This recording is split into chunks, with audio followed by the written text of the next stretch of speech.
ফ্যাসিজমের বিরুদ্ধে রাস্তায় নেমে পড়েছে, তখন চাকরি চলে যাক বা চাকরি থাক, এটা আসলে আমার কাছে ওই মুহূর্তে কোনো ব্যাপার ছিল না। আন্দোলনকারী অনেক সহযোদ্ধারাই জানতো না যে আমি আসলে পুলিশে চাকরি করি। 6 তারিখে ঢাকা চলো প্রোগ্রাম ছিল, সেটাকে এগিয়ে এনে যখন 5 তারিখ করা হলো, সেদিনই আমি ধারণা করেছিলাম যে জনস্রোত আর ঠেকানোর মতো উপায় নেই। যদি তুমি ভয় পাও তবে তুমি শেষ, যদি তুমি রুখে দাঁড়াও তবেই বাংলাদেশ।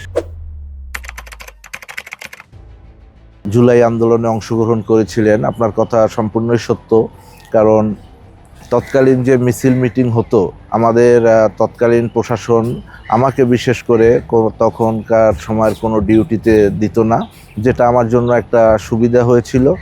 এবং এরই অংশ হিসাবে আমি বিভিন্ন আন্দোলনকারী ছাত্র জনতার সাথে আমি একটা সখ্যতা গড়ে তুলি। বিভিন্নভাবে আমি তাদের সাথে আলোচনা করি এবং এই আন্দোলনকে কীভাবে বেগবান করা যায় এবং কোনো ধ্বংসযজ্ঞ ছাড়া, জ্বালাও পোড়াও ছাড়া বাংলাদেশের আপামর জনগণ যাতে মাঠে নেমে আসে, শোষণ এবং নিপীড়নের বিরুদ্ধে তারা অবস্থান নেয়, এর জন্য আমি বিভিন্নভাবে ছাত্র জনতার পাশে ছিলাম। আপনি দেখেছেন আমার কয়েকটা মিছিলের ছবি তৎকালীন সময়ে। এটা আসলেই খুবই রিস্ক ছিল, কিন্তু আমার ভিতর একটা অজানা আশঙ্কা ছিল, দেশের প্রতি একটা ভালোবাসা ছিল, কিন্তু কখনোই ভয় ছিল না। সারা বাংলাদেশের মানুষ যখন ফুঁসে উঠেছে এবং একটি স্বৈরাচার সরকারের বিরুদ্ধে, একটি ফ্যাসিজমের বিরুদ্ধে যখন সবাই বাক স্বাধীনতার পক্ষে রাস্তায় নেমে পড়েছে, তখন ওই ধরনের চাকরি চলে যাক বা চাকরি থাক, এটা আসলে আমার কাছে ওই মুহূর্তে কোনো ব্যাপার ছিল না। মানুষের অধিকার আদায়ের জন্য এবং একটি স্বৈরাচারী সরকারের পতন ঘটানোর জন্য আমি সেদিন সাধারণ মানুষের কাঁধে কাঁধ মিলিয়ে রাস্তায় নেমে গিয়েছিলাম। সরকারের পতন হলো, তখন আমার আন্দোলনকারী অনেক সহযোদ্ধারাই জানতো না যে আমি আসলে পুলিশে চাকরি করি। তারাও জানতো হয়তো আমি কোনো আন্দোলনকারী। তো যখন 5 তারিখের পর সমস্ত যাত্রাবাড়ি থানাসহ বিভিন্ন জায়গায় থানাগুলো আক্রমণ হচ্ছে, তখন আমাদের তৎকালীন আইজিপি জনাব মইনুল হক ইসলাম স্যার তিনি বারবার বলেছিলেন যে শাহবাগ থানাটার দিকে বেশি গুরুত্ব দেওয়ার জন্য।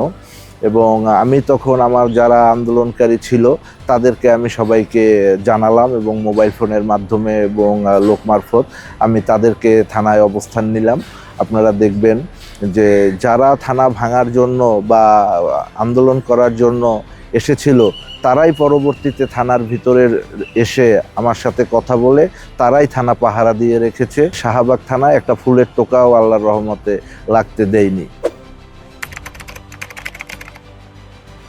যে ডেড বডিগুলো, সেগুলো এই যে আমাদের ঢাকা মেডিকেলের মর্গে লাশের স্তূপ, শতে শতে লাশ, এই লাশ পোস্টমর্টমের জন্য কোনো লোক নেই।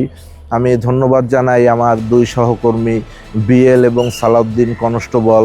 ওরা দিনরাত পরিশ্রম করে এই লাশগুলো ডিসপোজাল করেছে, তাদের স্বজনদের কাছে পৌঁছিয়েছে। এবং ওর ভিতর আমাদের পুলিশেরও লাশ ছিল, আমাদের সহকর্মীর লাশ আমাদের কাঁধে। সে যে কী বেদনা, যা ভাষায় ব্যক্ত করার মতো নয়। 5 তারিখের পর থেকে শাহবাগ থানায় আমরা অবস্থান নিয়েছি এবং এসব লাশের কার্যক্রম করেছি, কিন্তু কোনো সাধারণ ডায়েরি বা কোনো মামলা রুজু হয়নি। তো একজন ভিকটিম, সে 9 তারিখ সর্বপ্রথম শাহবাগ থানায় এসেছে এবং আমি ঊর্ধ্বতন কর্তৃপক্ষের সাথে আলোচনা করে তাদের নির্দেশ মোতাবেক আমি প্রথম জিডিটি গ্রহণ করি এবং তারপর থেকে স্বল্প পরিসরে আমরা শাহবাগ থানার সকল কার্যক্রম পর্যায়ক্রমে আমরা শুরু করতে সক্ষম হয়েছি। শাহবাগ থানার সামনে সেনাবাহিনী ঢাল হয়ে দাঁড়িয়েছিল এবং পুলিশের পক্ষ থেকে আমি একমাত্র ছিলাম, আমার পাশে আরেকজন সাব ইন্সপেক্টর ছিল। সাধারণ মানুষজন যে থানায় আসবে, জিডি করবে, নতুনভাবে কর্মতৎপরতা শুরু হবে, এটার জন্য সেনাবাহিনীর অনেকটা ভূমিকা ছিল। পোশাক পরেও বাসা থেকে বের হওয়ার মতো মনোবল বা পুলিশের সেই মরাল ছিল না, যে কারণে আমরা সিভিলে আমার কয়েকজন সহকর্মী, যাদের নাম না বললেই নয়, এসআই আশরাফুল, এএসআই রুহুল সহ আরও এসআই রাশেদুল, অপারেটর মমিন, এরা আমাকে সার্বক্ষণিকভাবে সহযোগিতা করেছিল আমার থানাটিকে সচল রাখার জন্য। হেলিকপ্টার থেকে গুলি ছোড়া হচ্ছে, শিশুরা নিহত হচ্ছে, আবু সাঈদের মতো বীর তার বুকের তাজা রক্ত দিয়ে রাজপথ রঞ্জিত করেছে। এসব বিষয়গুলো আমাকে নাড়া দিয়েছে, আমরা ব্যথিত হয়েছি। এবং তারপরে যখন আমরা 6 তারিখে ঢাকা চলো প্রোগ্রাম ছিল, সেটাকে এগিয়ে এনে যখন 5 তারিখ করা হলো, সেদিনই আমি ধারণা করেছিলাম যে জনস্রোত আর ঠেকানোর মতো উপায় নেই এবং স্বৈরাচারের মসনতে ফাটল ধরেছে। 5 তারিখ অবশ্যই আমাদের সাধারণ মানুষের বিজয় নিশ্চিত হবে।